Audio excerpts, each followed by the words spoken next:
Hare Krishna, Krishna Krishna, Hare Hare, Hare Rama, Rama Rama, Hare Hare.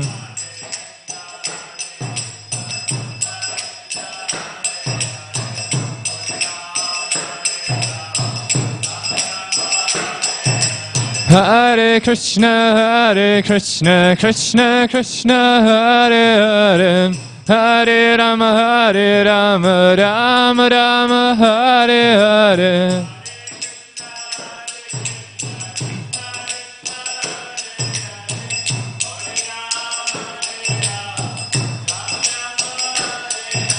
Hare Krishna, Krishna Krishna, Hare Hare, Hare Rama, Rama Rama, Hare Hare.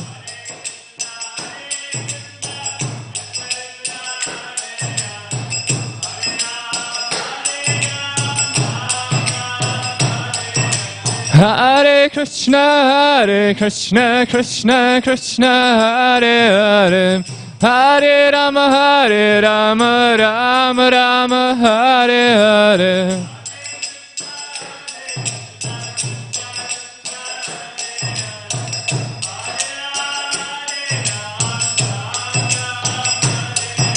Hare Krishna, Krishna Krishna, Hare Hare, Hare Rama, Rama Rama, Hare Hare.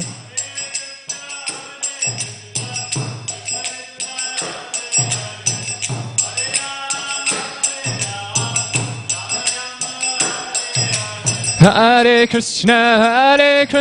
Krishna Krishna, Hare Hare, Hare Rama, Rama Rama, Hare Hare.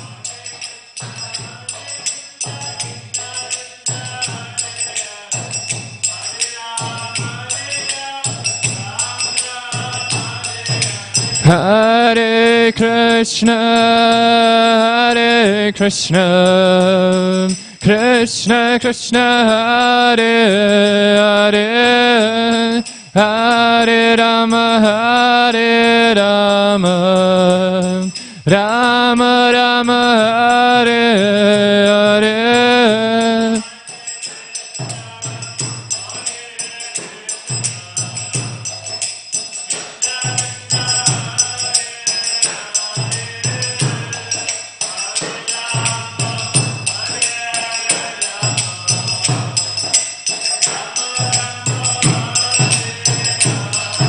Hare Krishna, Krishna Krishna, Hare Hare, Hare Rama, Rama Rama, Hare Hare.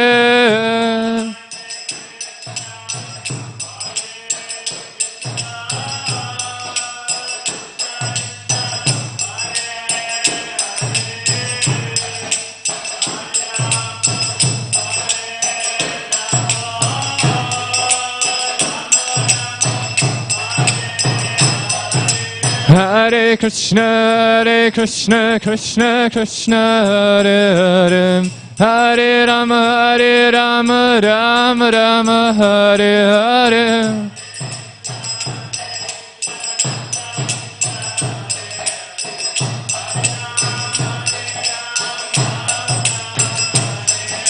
Hare Krishna, Krishna Krishna, Hare Hare, Hare Rama, Rama Rama, Hare Hare.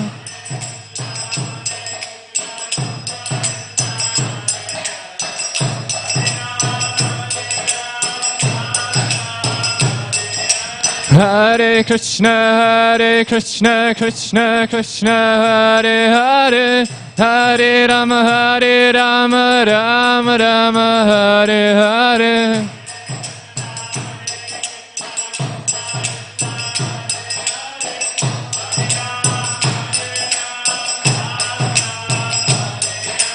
Hare Krishna, Krishna Krishna, Hare Hare, Hare Rama, Rama Rama, Hare Hare.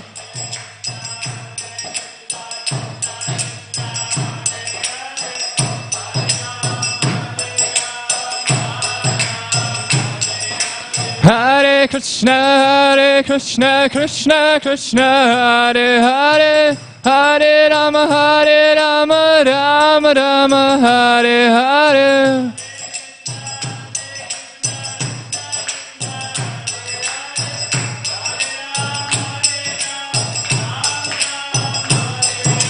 Hare Krishna, Krishna Krishna, Hare Hare, Hare Rama, Rama Rama, Hare Hare.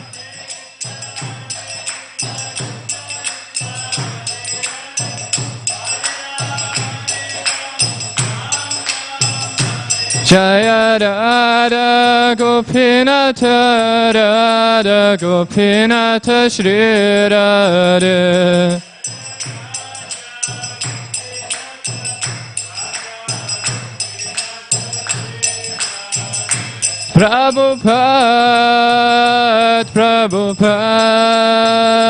Prabhupada, Jaya Jaya Prabhupada.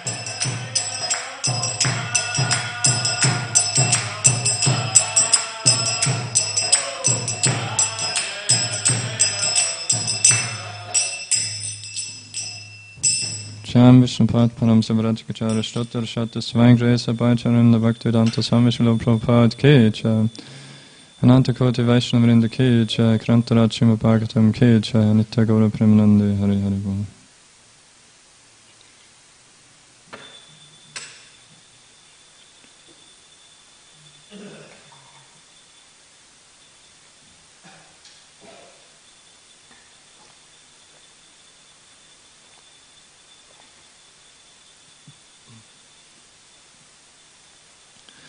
Om Namo Bhagavate Vasudevaya. Om Namo Bhagavate Vasudevaya. Om Namo Bhagavate Vasudevaya. Krishna, today we're reading Srimad Bhagavatam, Canto 3, Chapter 8, Manifestation of Brahma from Vishnu. Text 8 and 9. Sankhayana Parama Hamsya Mukhya. Sankhayana Paramahamsa Mukhya. Vivakshamano Bhagavad Vibhuti. Vivakshamano Bhagavad Vibhuti. Jagadasasmad Gurave Anvitaya. Jagadasasmad Gurave Anvitaya. Parasharayata Brihaspatescha. Parasharayata Brihaspatescha. Sankhayana Paramahamsa Mukhya. Vivakshamano Bhagavad Vibhuti. Jagadasasmad Gurave Anvitaya. Parasharayata Brihaspatescha.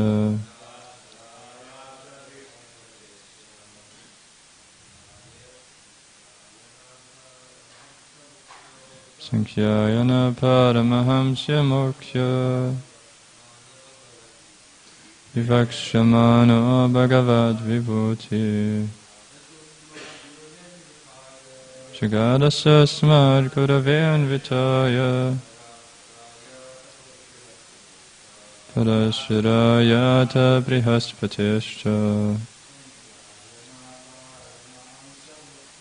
Sankhyayana Paramahamsya Mukhya Vakshimano Bhagavad Vibhuti Jagadasasmad Gurave Anvitaya Parasharayata Brihaspatescha Sankhyayanaha. The great sage Sankhyayana,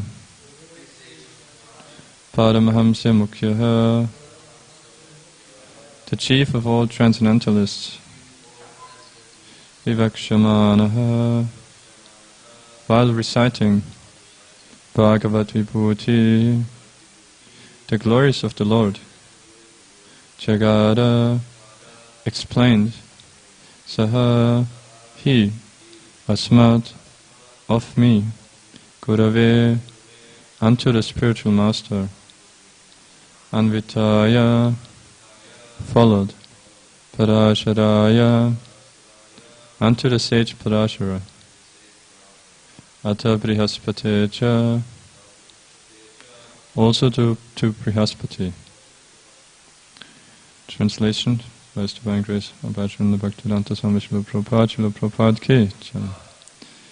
The great sage Sankhyayana was the chief amongst the transcendentalists, and when he was describing the glories of the Lord in terms of Srimad Bhagavatam, it so happened that my spiritual master, Parashara and Brihaspati, both heard him. So text 9. Pravachamayam sadaya ludukta muni pulastyena puranam adyam Suham tavaitat katayami vatsa shradalave nityam anuvrataya. The great sage Parashara, as aforementioned, being so advised by the great sage Pulastya, spoke unto me the foremost of the Puranas, Bhagavatam. I shall also describe this before you, my dear son, in terms of my hearing, because you are always my faithful follower. Purport. So in the purpose, Srila Prabhupada is giving here a brief history and background of how Parashara Muni got to speak the Srimad Bhagavatam. So Srila Prabhupada is saying, the great sage of the name Pulastya is the father of all demoniac descendants. Once upon a time, Parashara began a sacrifice in which all the demons were to be burned to death, because his father had been killed and devoured by one of them. The great sage Vasishtha Muni arrived at the sacrifice and requested Parashara to stop the deadly action, and because of Vasishtha's position and respect in the community of sages, Parashara could not deny the request. Parashara, having stopped the sacrifice, Pulastya, the father of the demons, appreciated his Brahminical temperament and gave the blessing that in the future he would be a great speaker on the Vedic literatures called the Puranas, the supplements of the Vedas. Parashara's action was appreciated by Pulastya because Parashara had forgiven the demons out of his Brahminical power of forgiveness. Parashara was able to demolish all the demons in the sacrifice, but he considered, demons are so made that they devour living creatures, men and animals, but why on that account should I withdraw my Brahminical qualification of forgiveness? As the great speaker of the Puranas, Parashara first of all spoke on the Srimad Bhagavad Purana, because it is the foremost of all the Puranas. Maitreya Muni desired to narrate the same Bhagavatam he had heard from Parashara, and Vidura was qualified to hear it because of his faithfulness and his following the instructions received from superiors. So Srimad Bhagavatam was being narrated from time immemorial by the disciplic succession, even before the time of Vyasadeva. The so-called historians calculate the Puranas to be only a few hundred years old, but factually the Puranas existed from time immemorial, before all historical calculations by the mundanous and speculative philosophers.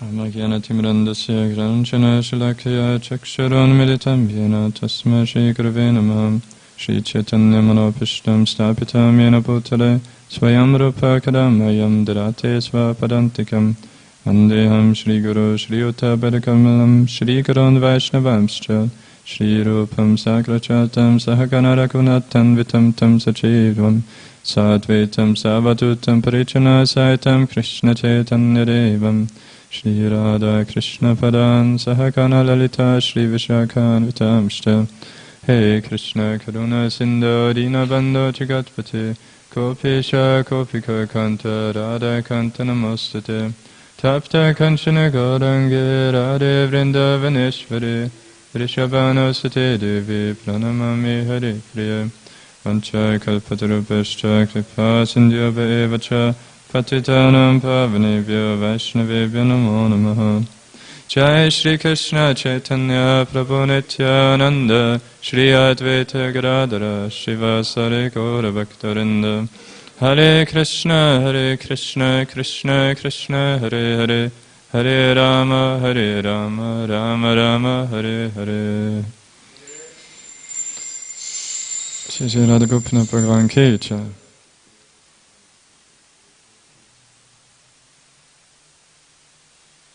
So we're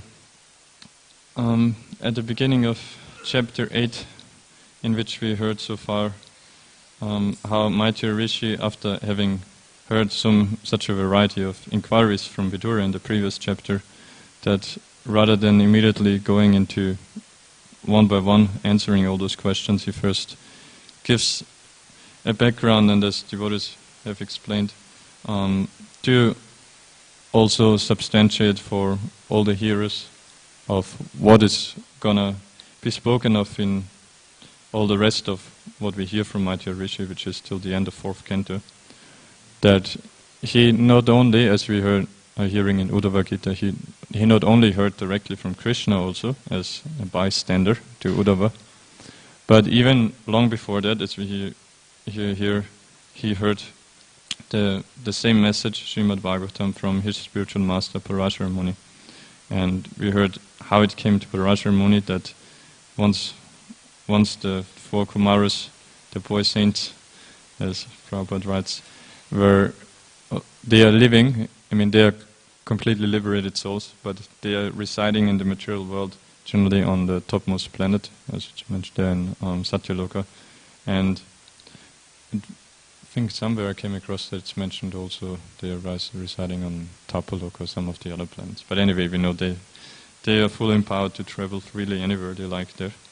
So it's described here that they traveled from the topmost planet through the Mother Ganges down to the very bottom of the universe, as simply by the mystic power dipping in this celestial water and coming out in front of Lord Sankarshan, and who is, the support of the entire universe, is simply lying there in his transcendental sleep and on Anantashesh, and at the bottom of the Garbhodaka ocean, where then above which all the planetary systems are situated on the top half of the universe.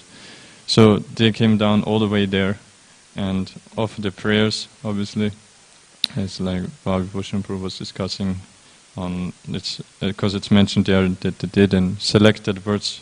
So we know that's why the Lord is also called Uttama Shloka. And today is the appearance day of Srila Bhaktivinoda Thakur, so that's also, obviously he's one of the acharyas who wrote innumerable vachans and books and prayers that we can take advantage of, as Mahaprabhu was explaining, how to get even more mercy in our prayers, to recite prayers of the acharyas and combine it with what's in our heart, and approaching the Lord in this way. So they were glorifying the Lord, and then they heard from Lord Sankarshan the Bhagavatam, and in turn they, as we heard here, they explained that same message to Sankyayana Muni. Yes, so we heard how Sanat Kumar in his turn, when inquired of by Sankyayana Muni, explained Srimad Bhagavatam as he had heard it from Sankarshan. And then in today 8 and 9 we hear how Sankyayana Muni further explained it to Parashara Muni. Not only to them, apparently to, similarly as we hear how the Bhagavatam in the version that we hear of by Shukadeva Goswami spoken unto, the assembly of all the great sages and all the great personalities at that time, to not just to Maharaj Parikshit. So similarly at that time apparently also Sankyayana Muni was reciting Bhagavatam, because it's mentioned here that and when he was describing the glories of the Lord in terms of Srimad Bhagavatam, it so happened that my spiritual master Parashara and Brihaspati both heard him. So they were two of the audience, two prominent members. Parashara Muni, the father of Vyasadeva himself also, so we see here the link also that Vyasadeva, who is the author of Bhagavatam, his father heard Bhagavatam long before, also here from Samkhyayan Muni, and also Brihaspati, the spiritual master of the demigods, also heard at that time. And so in text 9 then we hear how Maitreya Muni himself says that he heard it, of course, from Parashara Muni, and he mentions being so advised by the great sage Pulastya. And Prabhupada gives here an interesting background story of that Pulastya is actually the father of all demonic descendants. So he is a great sage, but his descendants are all demons, which is interesting. Obviously shows how the concept of that qualification would come only by birth is absolutely wrong. As we hear many examples like this one also, like Ravana, who was his father? He was also born of a great sage, right? His name. But yeah, there's we see one like there's on the one hand there's great devotees like Prahlad Maharaj or Bali Maharaj who take birth from demons, Vibhishana, but are pure devotees. But on the other hand, there's great souls who can give birth also to demonic descendants by somehow by the will of the Lord, I guess. And so in that case, Pulastya Muni is one of such forefathers of the demons. And so it so happened, Prabhupada explains here that once one of these demons had killed Parashara Muni's father, and in order to retaliate, Parashara Muni was about to begin a sacrifice in order to kill all the demons. Similarly, like we hear at the end of Bhagavatam, how Parikshit Maharaj's son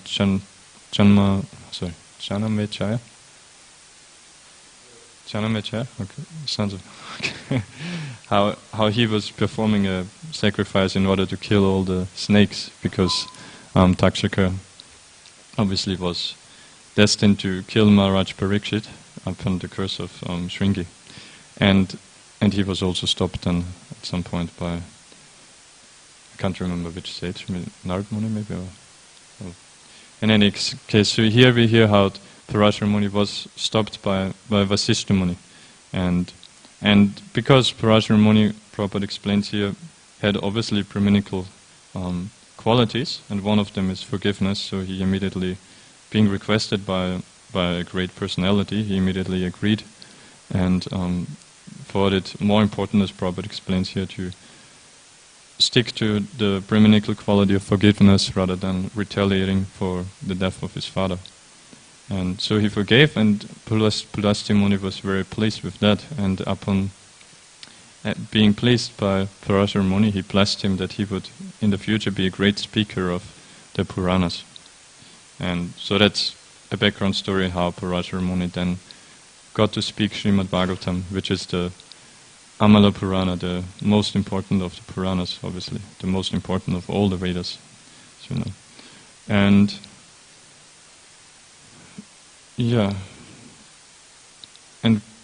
then the other thing that's mentioned here, which Maitreya Rishi is telling to Vidura, is that I shall also, now having told the history of how he got to hear Srimad Bhagavatam, now he's telling to Vidura that why he's telling it to him. He says, I shall also describe this before you, my dear son, in terms of my hearing, because you are always my faithful follower.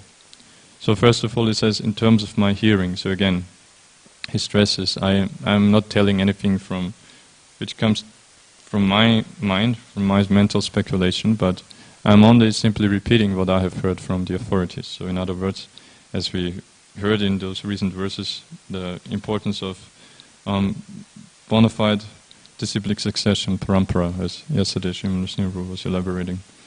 And then further he says, but why do you even tell it to you, that you can't tell to any random person? Because, like Prabhupada says if you try to advise someone who is envious, then he will simply become angry at you, and it will be counterproductive. You'll just make him to offend devotees, offend the Lord, if you try to force to tell the message of Srimad Bhagavatam to persons who are not ready for it. So Maitreya Rishi is explaining here that he is telling it to Vidura because he is always so he's saying to Vidura, because you are always my faithful follower. So because Maitreya Rishi has full faith that Vidura from his side simply will won't interpret anything from what he's hearing from him, but rather he submissively is hearing. He is a faithful hearer and follower. And follow means and will also put it into practice and thus exemplify it to others. He is a Bhagavat himself, as we know. Prabhupada recently in the purport mentioned that in order to really take advantage of Srimad Bhagavatam, we also need to hear it from someone who is living it, Srimad Bhagavatam, who is a Bhagavat. And the last point Srila Prabhupada is making here is that we see from this history here that Srimad Bhagavatam was not only compiled 5,000 years ago by Vyasadeva, but spoken even long before that. Like, we don't know when, but perhaps millions of years or even more, that this happened when Parashara Muni got it from the disciplic succession from Sankarsam to the four Kumaras to Sankyayana Muni. And rather, like Prabhupada points out, modern historians, they calculate the Puranas to be only a few hundred years old. But factually the Puranas existed from time immemorial, before all historical calculations by the mundanous and speculative philosophers.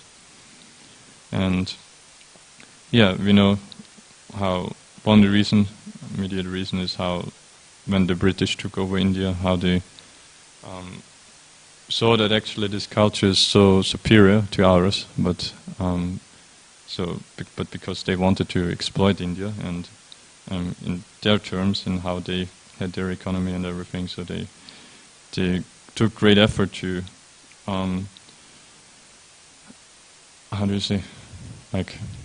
defame the Vedas, or to expose apparently that all the Vedas, it's just made up, it's all mythology, and also we can come to Bhaktivinoda Thakur, that he was sent by Sri Chaitanya Mahaprabhu, as obviously as all our acharyas, one of his eternal associates, to this world when the British had taken over India and had further aggravated the influence of Kali Yuga also in India. We hear, like I heard from His Holiness Bhakti Maharaj, he was mentioning in a lecture on Srila Bhaktivinoda Thakur's appearance day, how the background also was that, one is that there was so many asampradayas that the Gaudiya Vaishnavism itself was practically almost lost, and also on the broader scale, like the Hinduism, Vedic culture was also rapidly declining. And one influence obviously was upon the influence of the British, who aggressively tried to convert them also.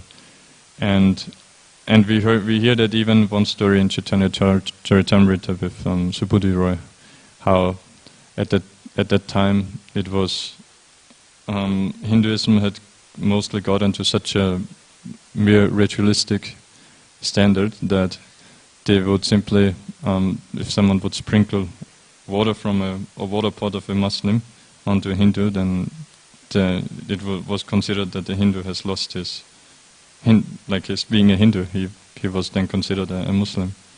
Or other ways, like Maharaj was mentioning, sometimes they would simply put some blood from a cow into a well of a village, and all the villagers obviously would draw the water from there, would drink it, and then a bit later they would proclaim that this well was contaminated, so now all of you are Muslims, just like that. Imagine, whole village.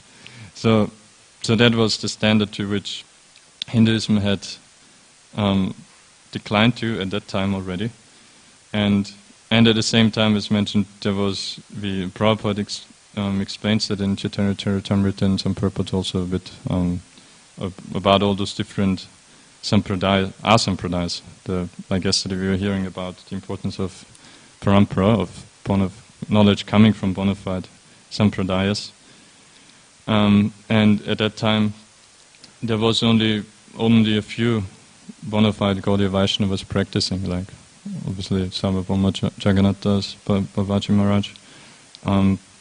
But they were not really preaching much, so what people in general thought of as Gaudiya Vaishnavism was something completely different, unfortunately. So it's like I heard from Amarendra Prabhu, he was speaking also on Bhaktivinoda Thakur, and he said there was 13 prominent asampradayas. So you can imagine even many more others, but 13 who were actually prominent, which means they had substantial number of followers, and Prakrita Sahachiyas, for example, Sakibekis, who, like, some of them just sound really grotesque to us, but for example, Sakibekis, their idea was that because Chaitanya Mahaprabhu is Krishna, which they're right in that point, but then when he appeared as Chaitanya Mahaprabhu, he didn't get to perform his Ras dance with the gopis. So they said, in order to serve him, we have to sacrifice all ethical considerations, and we have to, on his behalf, perform the Ras Lila, so to say, dance with women and engage in illicit activities and all of that. They did in the name of serving for Chaitanya Mahaprabhu. Imagine, like most of those 13 asampradayas, they were actually so degraded that they did engage in illicit sex and whatnot. So obviously, then for people in general, when they would think of Gaudiya Vaishnavism, then they had a extremely wrong and very bad image. And so another one was, I think you mentioned yesterday, they were called Chati Gosai. Yeah, so they were who claimed that only those who descend from the particular lineage of apparent Goswamis, that they would be allowed to qualify to practice Gaudiya Vaishnavism. And so it was at such a time that Bhaktivinoda Thakur came to this world, and he, we know he wrote like more than 100 books, and in which he obviously defeated all these asampradayas and very strongly established the bona fide teaching of Sri Chaitanya Mahaprabhu himself again. It's mentioned that actually when he was young, he had a desire to learn the teachings of Sri Chaitanya Mahaprabhu, and from that we can also understand how the time was there, how practically lost Gaudiya Vaishnavism was, that he couldn't even find a copy of Chaitanya Charitamrita. He had to, eventually, after a long search, he found one in Orissa, in Bengal itself. He couldn't even find one. Imagine. Bengal, which is obviously the abode of Sri Chaitanya Mahaprabhu, the eternal abode and of his devotees. So, and when he found it, then he actually immediately wrote a bona fide commentary on Sri Chaitanya Charitamrita. And another, just briefly on his childhood, Amarendra Prabhu was mentioning that Bhaktivinoda Thakur, in his own autobiography, he mentioned that there was two main incidents in his early childhood which strengthened very much his faith into chanting the holy name. And one of them was, because they had one servant, apparently, his family, who was a devotee, who was, because one time therefore Bhaktivinoda Thakur very much liked him. And so one time when he heard in the village that the people were saying that there was one particular tree which was haunted by a ghost, so everyone was scared, don't go there.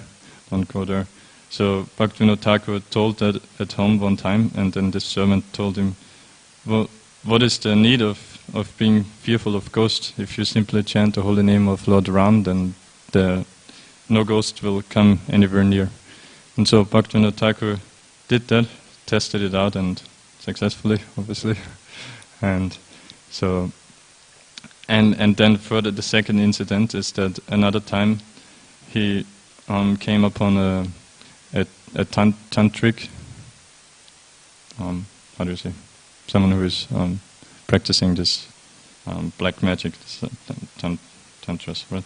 So this man was claiming that, so he was carrying a skull with him, and he was saying that anyone who comes and offers some water to the skull, then the skull will smile.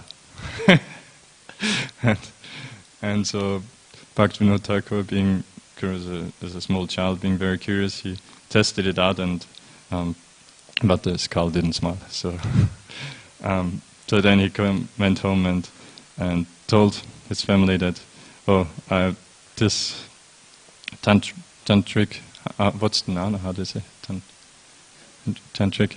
This is all nonsense. The only thing that is working is the holy name of the Lord. So, Shri Shri Radha Gopinath Bhagavan Ki Jai.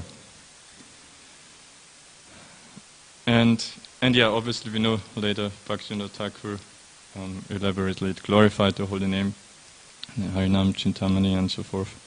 And so His Holiness Radhanath Swami Maharaj describes in one lecture which he gave on a marriage ceremony, where he first started off by glorifying Sri Chaitanya Mahaprabhu himself, how he exemplified the perfect Grihastha ashram, for example by perfect hospitality, that, as we know, because Mahaprabhu he tells that a Grihastha who, upon a guest visiting his house and who doesn't feel welcome, doesn't feel love and care, the house of such a Grihastha is no better than a snake hole or a nest of birds. I think he also mentions a hollow tree. So very strongly Mahaprabhu condemns so-called Grihastha life, which is not centered upon serving the Lord, serving humanity. As we know, Grihasthas are they are the ones who earn Lakshmi, so they are also supposed, therefore, to give profusely to those who need it. And then Maharaj mentioned that obviously Bhaktivinoda Thakur is such a prominent, more recent example of perfect Grihastha ashram. And so he specifically mentioned how when he was residing in Jagannath Puri, how his daily schedule was like, to also see that not only in terms of, like, you know, first of all, as you mentioned, he defeated all the Asampradayas and re-established very strongly the teachings of Sri Chaitanya Mahaprabhu. But also, not only that, also in his personal example was very amazing in his daily life. So, try to remember a few points. Like, we know that Bhaktivinoda Thakur, he was actually working as a magistrate, a judge for the British government. So, and not grudgingly or just as a, like, on the side. Obviously his main focus was spiritual life, but he did that also so beautifully that, you know, like Ganeshan Prabhu recently gave the classes on Navadvip, where he mentioned also how the British even built a railway track right to the house of Bhaktivinoda Thakur in order to facilitate his getting easily to work on time. And so, because Maharaj was mentioning that while others would would take like half an hour to solve one case in the court, Bhaktivinoda Thakur would be able to do in like 5 minutes. And that's because he had such a crystal clear consciousness that he was able to immediately assess if someone, like who is guilty or what's going on here, and to identify and solve the case. So that's why he was so valuable to the British as well. And so yeah, and briefly on his schedule, so he was in the evening when he came home from work, like he worked till sometime after 6 p.m. When he would come home, then obviously he would take some prasad and perhaps spend some time with his family or do some bhajan or whatever. And then he would, around 8 o'clock, he would go to take some rest. And at 10 already he would get up, and then for 6 hours every single day he would write books on transcendental literature.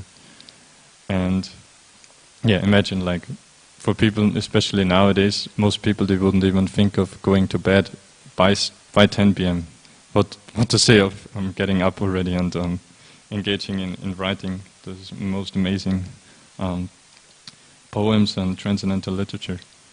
And in terms of poems, also Bhakti Charan was mentioning, like, nowadays it's quite a fashion that almost everyone is writing so-called poems simply by looking up on like a dictionary. There's dictionaries to where you can look up which words rhyme with what other words, like cat and rat or whatever. And so that way people would just easily compose some useless poems. But obviously Bhaktivinoda Thakur's poems, they're so profound and so excellent that, like Maharaj was mentioning, that he sometimes, like, he wrote in 3 different languages actually, of which English was one of them. And so Maharaj was one time, he was presenting some of the one part of an English poem to some English kind of scholars, or I can't remember exactly, but like a bit like more educated people, and they so appreciated, or this particular person appreciated it so much that he immediately shared it and sent it out to all his colleagues and friends. And yeah, so that was Bhaktivinoda Thakur. He was writing 6 hours every night actually.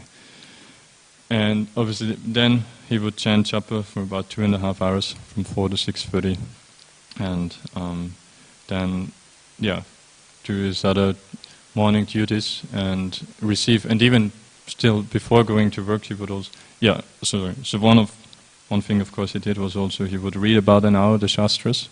After that he would go out, take a walk where he would contemplate on what he read, and then he would also receive guests every day. People were lined up to get spiritual guidance from Bhaktivinoda Thakur. So he would preach, he would mentor, and only that then he would go to work, which was, I think he arrived at work then at 10 a.m. and he would work all the way till 1, then take a lunch break, continue work from 2 to as you mentioned, then like 6 p.m.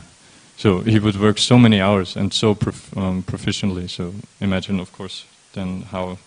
That's why the British government was so indebted to him and regarded him so highly. Like Amarendra Prabhu was mentioning also that's why whatever he wrote, the British, they would publish it. So he had full support for that also. And yeah, if I missed any main point. Yeah, so definitely we can feel very grateful also for Sachidananda Bhaktivinoda Thakur, because like Amarendra Prabhu was mentioning, like we might laugh about when we hear like about the Sakyapikis, for example, and there's different forms of asampradayas, but they would present it in a way that you might get easily cheated, and it was real Gaudiya Vaishnavism was almost not accessible for people in general, and so it was very important and very amazing, the work he did of properly re-establishing Gaudiya Vaishnavism, and as we know, then he, another point, obviously, we know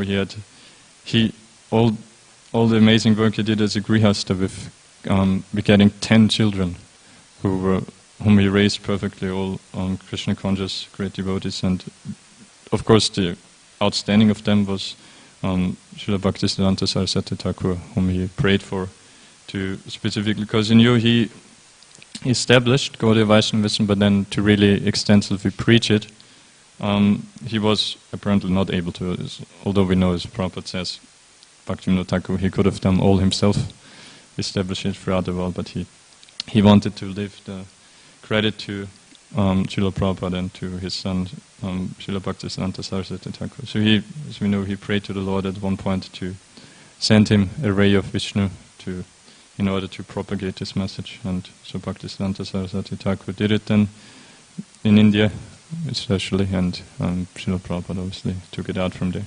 So it's these three. I didn't come to.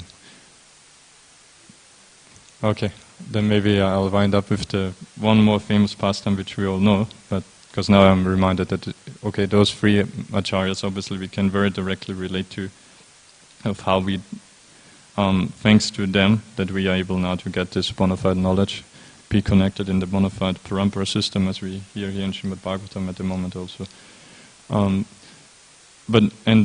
And then the one acharya above or before Srila Bhaktivinoda Thakur obviously is Srila Jagannath Das Bharati Maharaj, and he's directly connected also in the pastime, as in terms of how Bhaktivinoda Thakur,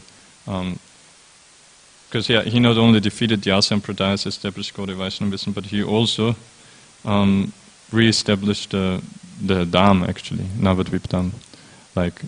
Like it's amazing that in those kind of short time of Mahaprabhu having left, that even it was not even the places where he appeared, and all the pastimes were not even known. And on the contrary, there were some people who claimed themselves to be followers of Mahaprabhu, and who claimed to know or to have as their property the birthplace of Mahaprabhu, or the house of Srivas Thakur, and all the different places. They were actually not the right places, but people were claiming that they are, and in order for people coming there and giving donations. So that's what was happening. Not only, like we know Krishna says in Bhagavad Gita, how even worse than someone being sinful himself is someone who pretends that he is bona fide and thus cheats others, and mityachara. And so that was so prominent at that time until Bhaktivinoda Thakur came. So it was in terms of Asampradayas, and also in terms of even the Dham having been covered, and people simply cheating in the name of the Dham. So, His Holiness Bhaktichara Maharaj was mentioning that, so at one point Bhaktivinoda Thakur was not living actually in Navadvip Dham yet. He was living in Krishna Nagari. I'm not sure where that is, but he had requested the British that he would be allowed for work to stay in Navadvip, in Gotarumadvip. But even that was not known at that time, the different islands which Ganesham Prabhu had so nicely described, one of which is Gotarumadvip. So he, when he stayed there for work, had his office there, at one time, during the night, I believe, that he saw, looking out the window, great effulgence, and then when he looked more closely, he saw that there was a great assembly of devotees from all over the world, different backgrounds, Africans, Europeans, Chinese, from everywhere, who were all ecstatically dancing in Sankirtan. And so when he saw that, he obviously was amazed, and he asked his clerk, who was there for his work, if he also saw something, and he said no, didn't see anything. But then he asked his son, who was also there, Bhaktisiddhanta Saraswati Thakur, and he confirmed he also had the same vision, so the same as Bhaktivinoda Thakur himself. So then he obviously knew, yes, it's not a dream.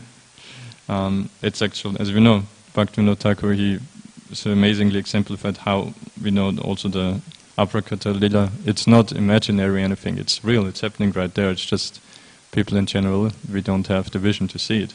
But great souls like he are able to see. And so also there he saw that. And so then on the next day he went there, and it turned out to be a village which was inhabited only by Muslims at that time. But so the main site what he saw, there was a large neem tree, and all around was growing Srimati Tulsi Maharani. And so he was amazed that there's no devotees there, there's Muslims, but Tulsi Maharani is everywhere here. And it's mentioned, I think Amarendra Prabhu, I heard it before, that he was saying that actually the Muslims there, they were complaining that wherever they tried to grow any other crop, they were not able to, they could not get rid of Tulsi Maharani. So, and so then obviously it was a further indication for Bhaktivinoda Thakur, and I think, oh, okay, that's really a special place. And then, you know, famously how he brought Jagannath Das Babaji Maharaj there, who was at that time 140 years old, and it's mentioned that because I was thinking previously when I heard the pastime that okay, they would carry him on a palanquin or something like that, or not sure, but actually it's mentioned that he was, particularly I want to mention this pastime also now because we neophytes like myself, we were still so much stuck to the bodily concept of being limited in our even thinking of how we could serve the Lord, because we are simply thinking in terms of our material body. But so here we see how Jagannath Das Babaji Maharaj, he was 140 years old, and his body was so much emaciated that his servant was simply carrying him in a basket, just carrying like that. So, yeah, in any case, so that's how he came there, and then obviously we know, even despite otherwise not being able to even stand up, what to speak of walking, when he came up on that place, then he jumped out and ecstatically and called out that this is the birthplace of Sri Chaitanya Mahaprabhu. So, and yeah, that links us all the way to those four previous acharyas. And yeah, I guess I'll wind up here. If there's any comments or questions, corrections. Yes, Prabhu.